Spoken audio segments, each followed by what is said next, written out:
দেশের জনগণের রাজনীতি হবে, পরিবারের না, বললেন জামায়াত আমির। গণভোটের বিপক্ষে প্রচারে একটি অপশক্তি অভিযোগ নেতাদের। যশোর সহ 4 জেলায় আজ জনসভা। শুধু ধানের শীষে ভোট দিলেই হবে না, ফল বুঝে নেওয়া পর্যন্ত থাকতে হবে কেন্দ্রে। হাতিয়ায় নির্বাচনী সভায় তারেক রহমান। প্রচারণায় অংশ নিতে আজ যাচ্ছেন ময়মনসিংহ ও গাজীপুরে। রাজধানীতে সক্রিয় 450 ভাড়াটে খুনি। বিদেশে বসে 13 শীর্ষ সন্ত্রাসী শুটারদের দিয়ে করছে টার্গেট কিলিং।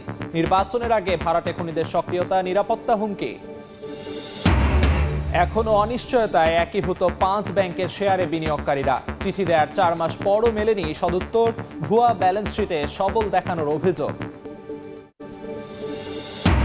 এবং তুষার ঝড়ে বিপর্যস্ত যুক্তরাষ্ট্রে মৃতের সংখ্যা বেড়ে 20। বিদ্যুৎহীন 8 লাখ মানুষ। 11,000-এর বেশি ফ্লাইট বাতিল। কানাডায় যোগাযোগ ব্যবস্থা ব্যাহত, সতর্কতা জারি।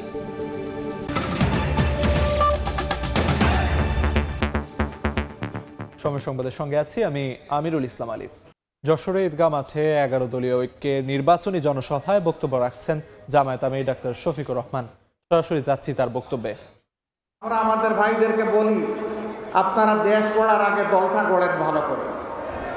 দলটাকে শৃঙ্খলায় আনেন, দেশ লাভবান হবে, আপনারাও লাভবান হবেন। এই ক্ষেত্রে আমাদের কোনো সহযোগিতা লাগলে তাও করুন।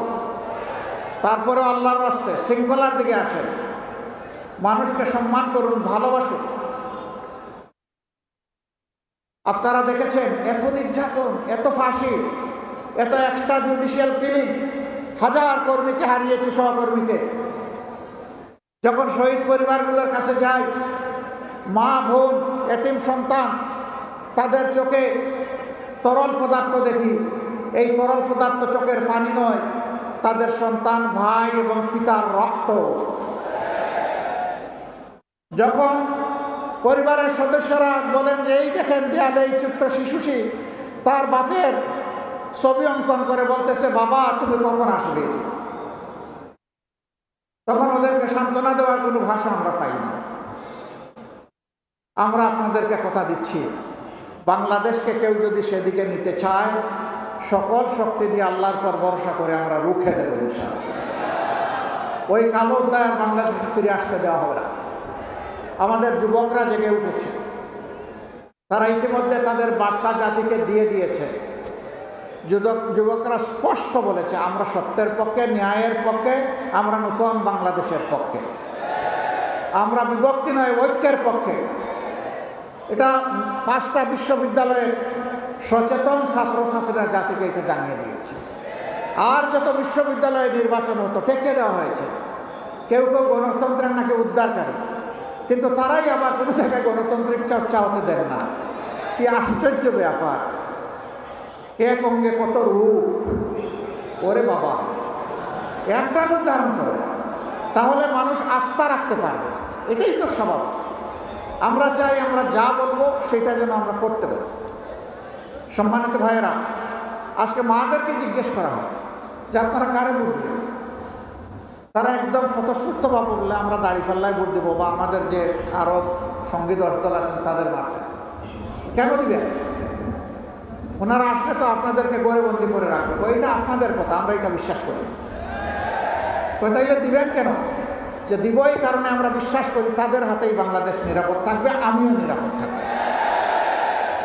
আপনারা একজন বোনের অভিব্যক্তি দেখেছেন, কেউ তাকে মডেল বলছেন, ওটা বলছেন, সেটা বলছেন। আমরা প্রত্যেকটি মাকে মা হিসাবেই দেখি। তাকে জিজ্ঞেস করেছেন সাংবাদিক বন্ধু, আপনি কাকে চান? তিনি বলছেন আমি জামাতকে চাই। ওই জামাত আসলে তো আপনি ড্রেস করতে পারবেন না। বলে যে পরবো না। বলে তখন তো অন্য ড্রেস করা লাগবে। তো পরবো। এরপরে জিজ্ঞেস করছে যে জামাতকে কেন চান? বলে আমি চাই জামাত আসলে দেশটা ঠিক হবে, এই জন্য জামাতকে চাই। এরপরে বলতেছে জামাতের কোন দিকটা ভালো লাগে? কই সারা জামাতকেই ভালো লাগে। This is reality. জামাত এই জায়গায় আপনাদের ভালোবাসায়, দুয়ায়, সমর্থনে, আল্লাহ তাআলার মেহেরবানিতে এই জায়গায় এসেছে দীর্ঘ পরীক্ষা দিয়ে। প্রিয় দেশবাসী, আমরা একা দেশ চালাবো এটা আমরা চিন্তা করি না। আমরা জাতিকে ঐক্যবদ্ধ করে চলতে চাই। এই জন্য আমরা দেখেছেন যে 11টি দল আমরা হাতে হাত মিলিয়েছি। আমরা এই জাতিকে নিয়ে সামনের দিকে এগিয়ে যেতে চাই ইনশাআল্লাহ। যুবক যুবতী ভাই ও বোনেরা, আমরা আল্লাহর মেহেরবানিতে তোমাদের হাতে বেকার ভাতা তুলে দেব না। তোমাদের হাতে বেকার ভাতা তুলে দিয়ে এই জাতির যুবক যুবতীরা বেকার বিশ্বের দরবারে এই লজ্জাজনক পরিচয় আমরা দিতে চাই না। বরঞ্চ তোমরা আমাদের কলিজার টুকরা বুকের ধন, আমরা তোমাদেরকে দক্ষ জনবল হিসেবে গড়ে তোলার জন্য যা দরকার তাই করব। এরপরে তোমাদের হাতে হাতে সম্মানের কাজটি আমরা তুলে দেব। তখন তোমরা হবে গর্বিত নাগরিক, বুক ফুলিয়ে বলবে আমিও বাংলাদেশের উন্নয়নে অবদান রেখে চলেছি, আমি বাংলাদেশের একজন দক্ষ লোক। আমরা সেই দক্ষতা এবং প্রাপ্যতার ভিত্তিতে কাজ হাতে তুলে দিতে চাই। আমরা চাই না আমাদের পটেনশিয়াল একজন যুবক কিংবা যুবতী তারা দেশ গড়ার কাজ থেকে বঞ্চিত হোক। আমরা সবাইকে সম্পৃক্ত করতে চাই। সরাসরি যুক্ত ছিলাম যশোরে। জামাত আমিরের বক্তব্যের বাকি অংশ দেখতে ভিজিট করুন সময় টিভির ফেসবুক পেজে। শুধু ধানের শীষে ভোট দিলেই হবে না, ফলাফল বুঝে নেওয়া পর্যন্ত থাকতে হবে কেন্দ্রে। নোয়াখালীর দ্বীপ উপজেলা হাতিয়ায় নির্বাচনী সভায় ভার্চুয়ালি যোগ দিয়ে কথা বলেন বিএনপি চেয়ারম্যান তারেক রহমান। রাষ্ট্র পরিচালনার সুযোগ পেলে প্রান্তিক মানুষের জীবনমান উন্নয়নের প্রতিশ্রুতি দেন তিনি। নির্বাচনী জনসভায় যোগ দিতে আজ ময়মনসিংহ ও গাজীপুরে যাবেন বিএনপি চেয়ারম্যান। নির্বাচনী প্রচারণায় সরগরম সারা দেশ। ধানের শীষের জয়ের জন্য দেশজুড়ে চলছে বিএনপি চেয়ারম্যানের প্রচার কার্যক্রম। সোমবার নোয়াখালীর হাতিয়া উপজেলার নির্বাচনী জনসভায় ভার্চুয়ালি যোগ দেন তারেক রহমান। জানান, দ্বীপ এলাকার সমস্যা চিহ্নিত, সমাধানে কাজ করবে বিএনপি। আপনাদের যেগুলো এলাকাবাসীর দাবি, এগুলো সব আমি জানি, এগুলো সব আমরা লিখে রেখেছি। ইনশাল্লাহ সরকার গঠনে সক্ষম হলে, আমরা সরকার গঠন করলে বিএনপি ধীরে ধীরে একটার পর একটা আমরা এলাকার মানুষের সমস্যার ইনশাল্লাহ সমাধান করব। সমস্যার সমাধান করতে হলে তো 12 তারিখের নির্বাচনে ইনশাল্লাহ ধানের শীষকে জয়যুক্ত করতে হবে। রাষ্ট্র পরিচালনার দায়িত্ব পেলে দেশ গড়ার কর্মসূচি তুলে ধরেন বিএনপি প্রধান। এখানে কৃষক ভাই যারা আছেন তাদের বিভিন্ন রকম সমস্যা আছে, এই কৃষক ভাইদের পাশে আমরা দাঁড়াতে চাই। এখানে মা বোনরা উপস্থিত আছেন, আপনারা সহ সারা হাতিয়া উপজেলায় দুস্থ খেটে খাওয়া মানুষ যারা আছে, গৃহিণী বা মা বোন যারা আছে, তাদের পাশে আমরা দাঁড়াতে চাই। নতুন করে আবারও মানুষের অধিকার কেড়ে নেওয়ার ষড়যন্ত্র শুরু হয়েছে বলে অভিযোগ করেন বিএনপি চেয়ারম্যান। বলেন, শুধু ধানের শীষে ভোট দিলেই হবে না, ফলাফল বুঝে না নেওয়া পর্যন্ত কেন্দ্র ছাড়া যাবে না। দেশের মানুষের ভোটের অধিকার কেড়ে নেওয়া হয়েছিল, কথা বলার স্বাধীনতা কেড়ে নেওয়া হয়েছে। যারা এই কাজটি করেছিল তারা দেশ থেকে চলে গিয়েছে। কিন্তু প্রিয় ভাই বোনেরা, এখন অন্য একটি গোষ্ঠী তারা আবার কিছু কিছু ষড়যন্ত্র করছে। শুধু ভোট দিলেই চলবে না, ভোট দিয়ে চলে আসলে চলবে না, ভোট দিয়ে ওখানে থাকতে হবে, যাতে করে আপনার যে ভোটটা আপনি দিলেন এই ভোটের হিসাব কড়াই গন্ডায় বুঝে আনতে হবে। নির্বাচনের পর হাতিয়া সফরের পরিকল্পনার কথাও জানান তারেক রহমান। শামীমকে আপনাদের কাছে তুলে দিলাম, আমি ধানের শীষ হাতে তুলে দিলাম, তাকে ওকে জয়যুক্ত করে ইনশাল্লাহ নিয়ে আসবেন আপনারা। মুরসালিন হক জুনায়েদ, সময় সংবাদ। 2 দশক পর আজ ময়মনসিংহ সফরে যাচ্ছেন বিএনপি চেয়ারম্যান তারেক রহমান। নগরীর সার্কিট হাউস মাঠে নির্বাচনী জনসভায় বক্তব্য রাখবেন তিনি। জনসভার প্রস্তুতির সবশেষ খবর জানাতে সেখানে আছেন সহকর্মী ওবায়দুল হক। সরাসরি চলে যাচ্ছি তার কাছে।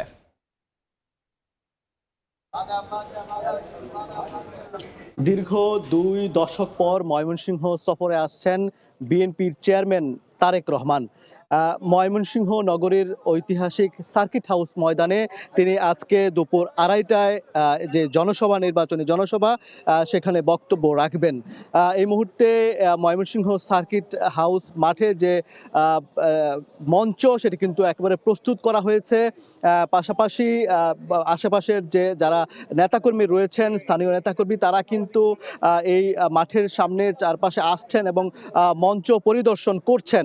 এবং তারা যেটি বলছেন যে এই সফরকে কেন্দ্র করে কিন্তু নেতাকর্মীদের মাঝে ময়মনসিংহ বিভাগের 4 জেলার প্রতিটি উপজেলা এবং ইউনিয়ন পর্যায়ে নেতাকর্মীদের মাঝে এক ধরনের উৎসাহ উদ্দীপনা কাজ করছে। কারণ দীর্ঘ সময় পর তাদের প্রিয় নেতাকে তারা সামনাসামনি দেখবেন এবং তাদের কাছ থেকে আসলে যে নির্বাচন সংক্রান্ত যে দিক নির্দেশনা সেটি কিন্তু তারা শুনতে পাবেন। এবং তারা যেটি বলছেন, নেতাকর্মী সহ সাধারণ মানুষের মাঝেও কিন্তু এই জনসভাকে ঘিরে এক ধরনের আগ্রহ কাজ করছে, কারণ ময়মনসিংহকে নিয়ে তারেক রহমানের কি প্ল্যান রয়েছে, কি প্ল্যান তিনি সাজিয়েছেন, সেটি তারা শোনার জন্য অধীর আগ্রহ অপেক্ষা করছেন। এবং এই জনসভাকে কেন্দ্র করে কিন্তু ব্যাপক নিরাপত্তা ব্যবস্থা জোরদার করেছে আইন শৃঙ্খলা রক্ষাকারী বাহিনী। 700-র বেশি পুলিশ কিন্তু এখানে মোতায়েন করা হয়েছে, পাশাপাশি অন্যান্য বাহিনী কিন্তু তারা নিরাপত্তা ব্যবস্থা জোরদার করেছে। তো এই ছিল ময়মনসিংহের সার্কিট হাউস মাঠ থেকে জনসভার সবশেষ খবরাখবর। সরাসরি যুক্ত ছিলাম ময়মনসিংহ সার্কিট হাউস মাঠে। প্রাথমিক স্তরের শিক্ষার্থীরা ঝরে পড়া রোধে স্কুল ফিডিং কার্যক্রমে দুধ, ডিম, পাউরুটি, বিস্কিট ও কলা পাওয়ার কথা থাকলেও শুরু থেকে রংপুরের কোনো স্কুলেই দুধ ও বিস্কিট পাচ্ছে না শিক্ষার্থীরা। এতে কোনো দিন শুধু পাউরুটি কিংবা কলা খেতে হচ্ছে তাদের। এছাড়া বাকি যে খাবার দেয়া হচ্ছে তার মান নিয়েও আছে নানা অভিযোগ। এমন পরিস্থিতিতে শিক্ষার্থীদের পুষ্টি চাহিদা পূরণে তালিকায় থাকা সব খাবার সরবরাহের দাবি শিক্ষক অভিভাবকদের। শাকিল মাহমুদের ছবিতে আব্দুর রশিদ জীবনের রিপোর্ট। টিফিনের ঘণ্টা পড়তেই মিড ডে মিল দেয়া হচ্ছে শিক্ষার্থীদের। তবে সপ্তাহের সোমবার পাউরুটি ও ইউএসটি দুধ দেওয়ার কথা থাকলেও শিক্ষার্থীদের দেয়া হচ্ছে শুধু পাউরুটি। প্রাথমিকে উপস্থিতির হার বৃদ্ধি, শিক্ষার্থীদের মনোযোগ ধরে রাখা সহ পুষ্টি উন্নয়নে গত বছরের নভেম্বরে সারা দেশের নির্বাচিত সরকারি প্রাথমিক বিদ্যালয়ে চালু হয় স্কুল ফিডিং কার্যক্রম। তবে শুরু থেকে রংপুরের কোনো স্কুলেই তালিকায় থাকা ইউএসটি দুধ আর সার্টিফাইড বিস্কুট দেয়া হচ্ছে না শিক্ষার্থীদের। এতে কোনো দিন শুধু পাউরুটি কিংবা কলা খেতে হচ্ছে তাদের। বিতরণ করা খাবারের মান নিয়েও আছে অভিযোগ।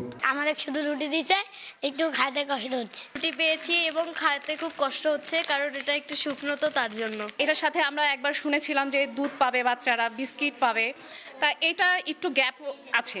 অভিভাবক ও শিক্ষকরা বলছেন, মিড ডে মিলের তালিকায় থাকা সব খাবার সরবরাহ করা না গেলে শিক্ষার্থীদের যথাযথ পুষ্টি চাহিদা পূরণ হবে না। দুধ দিচ্ছে না, ফার্টিফাইড বিস্কুট দিচ্ছে না, এগুলো হলে বাচ্চাদের পুষ্টির চাহিদা অনেকটা পূরণ হতো। গরিব এবং যে বাচ্চারা স্কুলে আসে না তাতে আরো আগ্রহ প্রকাশ করবে। তবে নানা সংকটে দুধ ও বিস্কুট দেওয়া সম্ভব হচ্ছে না বলে জানায় জেলা প্রাথমিক শিক্ষা বিভাগ। সবগুলো খেলে বিভিন্ন দিনে বিভিন্নটা, তাহলে পুষ্টিটা পূরণ হতো। এখন একটু ঘাটতি হচ্ছে, এটা ঠিক।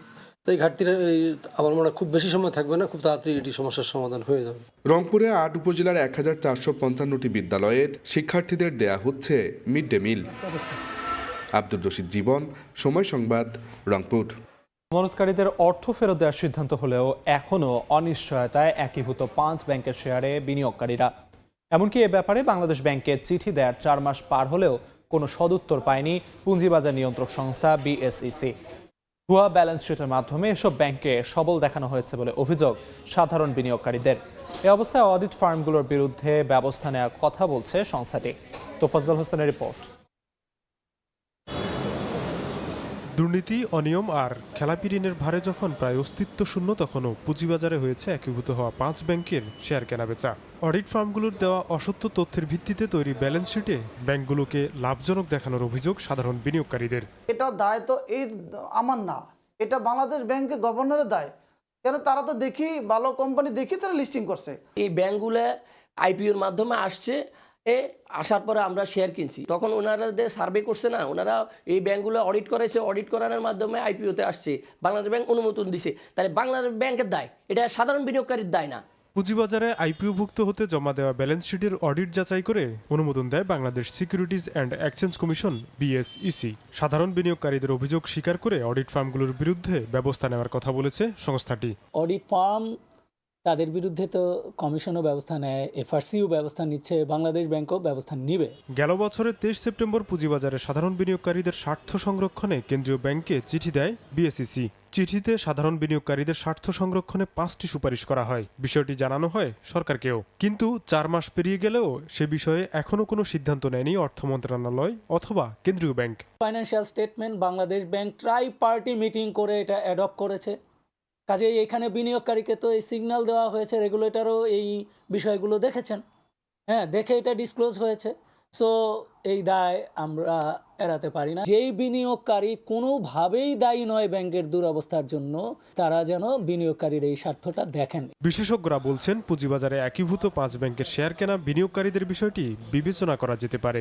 যারা স্টক মার্কেটের বিনিয়োগকারী, যারা তাদের তো আসলে কোম্পানির কন্ট্রোল তাদের হাতে ছিল না, কোম্পানির ডাইরেকশন তাদের হাতে ছিল না।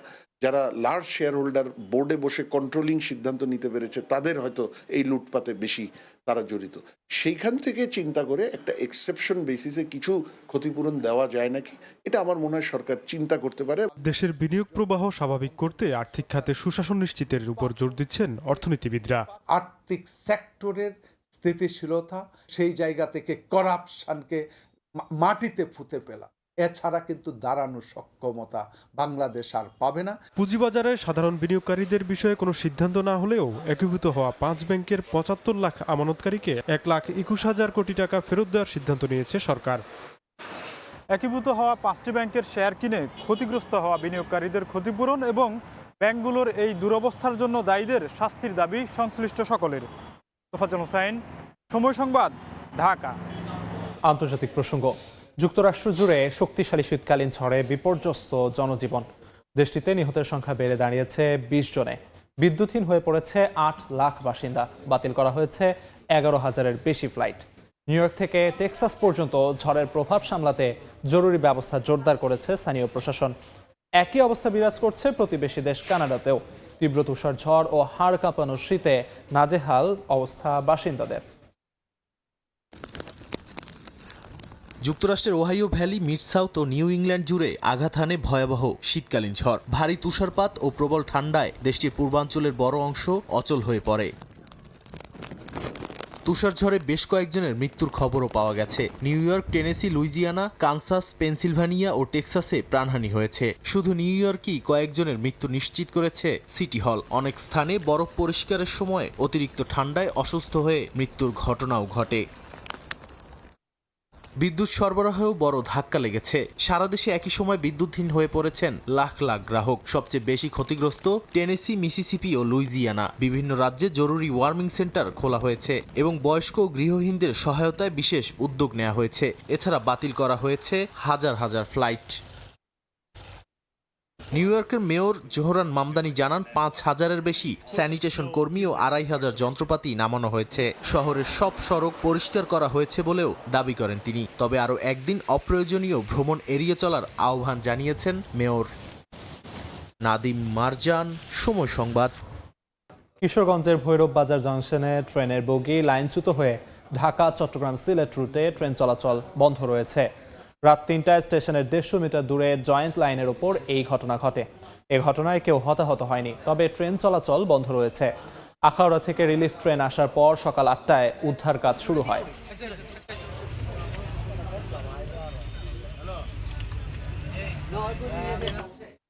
খেলার খবর। ক্ষমতায় গেলে ক্রিকেট বোর্ডের দুর্নীতি ও অনিয়মের সুষ্ঠু তদন্ত করবেন বলে হুঁশিয়ারি দিয়েছেন জাতীয় দলের সাবেক অধিনায়ক ও বিএনপির ক্রীড়া বিষয়ক সম্পাদক আমিনুল হক। দেশের ক্রিকেট বোর্ডের বর্তমান নেতৃত্ব ও গঠন প্রক্রিয়া নিয়েও প্রশ্ন তোলেন তিনি। এক সময়ের জাতীয় দলের সফল অধিনায়ক আমিনুল ইসলাম বুলবুল ক্রিকেট বোর্ডে দায়িত্ব নেওয়ার পর থেকেই নানা ইস্যুতে হয়েছেন সমালোচিত। 22 গজের সফল ক্রিকেটার ক্রিকেট বোর্ডের অভিভাবক সংস্থার দায়িত্ব নিয়ে বিশ্বকাপ ইস্যুতে হয়েছেন বিতর্কিত। তার সময়েই প্রথমবারের মতো কোনো বিশ্বকাপ খেলছে না টাইগাররা। ক্রিকেট কূটনীতিতে ব্যর্থ বাংলাদেশ। বিশ্বকাপ ইস্যুতে আইসিসি বা ভারতীয় ক্রিকেট বোর্ডের সাথে সঠিকভাবে কূটনৈতিক আলোচনার মাধ্যমে এই সংকট সমাধান করতে বর্তমান বোর্ড ব্যর্থ হয়েছে। বোর্ডের অনভিজ্ঞতার দায়ভার পুরো দেশের ক্রিকেটকে বইতে হচ্ছে বলে মনে করেন বাংলাদেশ জাতীয় ফুটবল দলের সাবেক অধিনায়ক ও বিএনপির ক্রীড়া বিষয়ক সম্পাদক আমিনুল হক। ক্ষমতায় গেলে ক্রিকেট বোর্ডের দুর্নীতি ও অনিয়মের সুষ্ঠু তদন্ত করবেন বলে হুঁশিয়ারি দেন আমিনুল। ক্রিকেট কূটনীতির অভাবের কারণে আজকে বাংলাদেশ ক্রিকেট দল বিশ্বকাপ খেলতে যাচ্ছে না। ভারতীয় ক্রিকেট বোর্ডের সাথে একটি কূটনৈতিক পরিবেশের মাধ্যমে আমরা কিন্তু এই সমস্যাটি সমাধান করতে পারতাম। সেখানেও অনেক অনভিজ্ঞতার পরিচয় দিয়েছে আমাদের বর্তমান বাংলাদেশ ক্রিকেট বোর্ড। এইটার পিছনে যারাই জড়িত থাকুক না কেন, ভবিষ্যতে নির্বাচনের পরে আল্লাহ যদি আমাদেরকে কবুল করে এগুলোর সুষ্ঠু তদন্তের মাধ্যমে আমরা তাদেরকে আইনের আওতায় এনে তাদেরকে অবশ্যই তাদের বিরুদ্ধে ব্যবস্থা নিতে হবে। এ সময় দেশের ক্রিকেট বোর্ডের বর্তমান নেতৃত্ব ও গঠন প্রক্রিয়া নিয়েও প্রশ্ন তোলেন তিনি। সাবেক যুব ও ক্রীড়া উপদেষ্টা আসিফ মাহমুদ সজীব ভুঁইয়া তার স্বেচ্ছাচারিতার মাধ্যমে অনভিজ্ঞ ক্রিকেট বোর্ড গড়ে তুলেছেন বলেও দাবি করেন আমিনুল। আমাদের যে সাবেক যে অনভিজ্ঞ ক্রীড়া উপদেষ্টা তিনি তার স্বেচ্ছাচারিতার মাধ্যমে এই ক্রিকেট বোর্ড তৈরি করে ক্রিকেট বোর্ডকে কলঙ্কিত করেছেন এবং আমার ক্রিকেটকে ক্ষতিগ্রস্ত করেছেন। ক্ষমতায় গেলে ক্রীড়াঙ্গনে এসব সমস্যার সমাধানের আশ্বাস দেন আমিনুল হক। কারো ব্যক্তিগত স্বার্থের জন্য আমার ক্রিকেট ক্ষতিগ্রস্ত হতে পারে না। পারভিন আক্তার, সময় সংবাদ, ঢাকা। এ পর্যায়ে শীর্ষ সংবাদগুলো জানিয়ে দিচ্ছি আরেকবার। দেশের জনগণের রাজনীতি হবে পরিবারের না। নির্বাচনী জনসভায় জামায়াত আমির সিন্ডিকেটের হাত গুঁড়িয়ে দেওয়ার হুঁশিয়ারি। গণভোটের বিপক্ষে প্রচারের সমালোচনা। শুধু ধানের শীষে ভোট দিলেই হবে না, ফল বুঝে নেওয়া পর্যন্ত থাকতে হবে কেন্দ্রে। হাতিয়ায় নির্বাচনী সভায় তারেক রহমান। প্রচারণায় অংশ নিতে আজ যাচ্ছেন ময়মনসিংহ, গাজীপুরে। এবং রাজধানীতে সক্রিয় 450 ভাড়াটে খুনি। টার্গেট কিলিং এর নেপথ্যে বিদেশে পলাতক 13 শীর্ষ সন্ত্রাসী। ঠেকাতে না পারলে আইন শৃঙ্খলা পরিস্থিতির অবনতির শঙ্কা।